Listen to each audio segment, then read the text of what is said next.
So here we have the replacement for the Miata. It's a 2004 Honda S2000. Had about 65,000 miles on the clock when I picked it up. And I had a nice road trip up from Florida to Virginia in it. As you can see, it is what I would consider depressingly stock. Well, it's depressingly stock underneath here too, and it's probably gonna stay that way. It has a K&N sticker for 5 additional horsepower. It just doesn't have a K&N filter. Needs a bit of a service. I was gonna do valves and, you know, new spark plugs, check what the coils are like.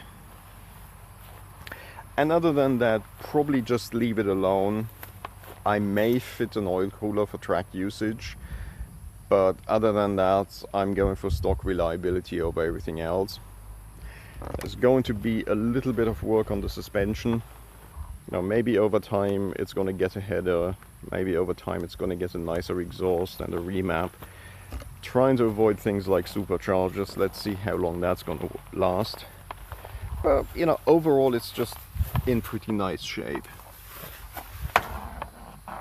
As you can see, it's like all bone stock in here. Yeah, 8,000 RPM only.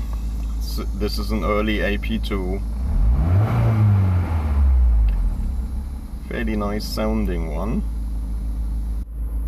Aftermarket head unit. That's the one big modification this car's had. I like the head unit. It's a pretty high-end one, at least for the early 2000s. I don't know what else they did, and one of the really annoying things is they didn't hook up the steering wheel controls, or well, the dash controls for this one.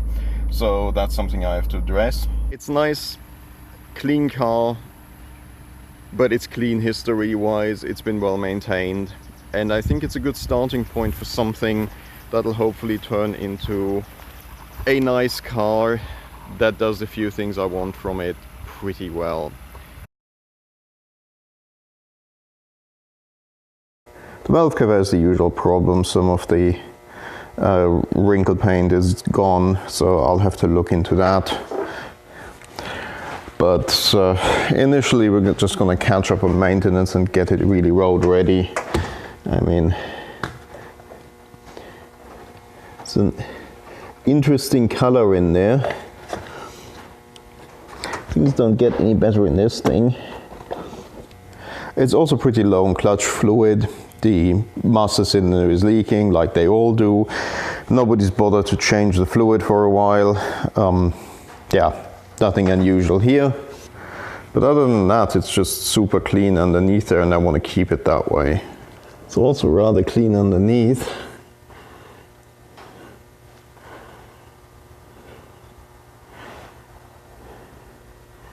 So one of the benefits of a car from the Southwest, well, or in this case on the Northwest. I have to check those guys if they're any good. They still look like they're the original engine mounts.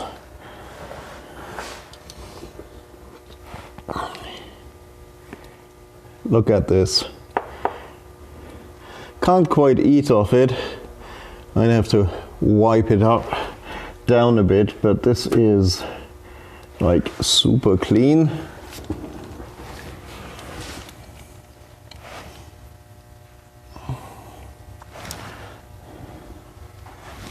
So this is the only rust I'm aware of on the car. It looks like they scraped something, and at the end of the day that just needs a little bit of treating and maybe the undercoating back on.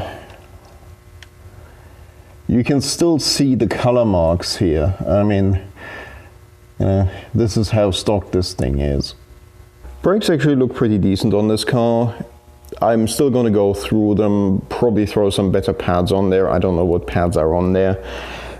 They just didn't feel that confidence inspiring when I was driving the car. The rotors are very, very nice condition, not really any noticeable wear, but either way, you can again, up here, you can see that the shock absorber is wet. So either way, I have to get through this thing and get this sorted out before I do anything serious with this car.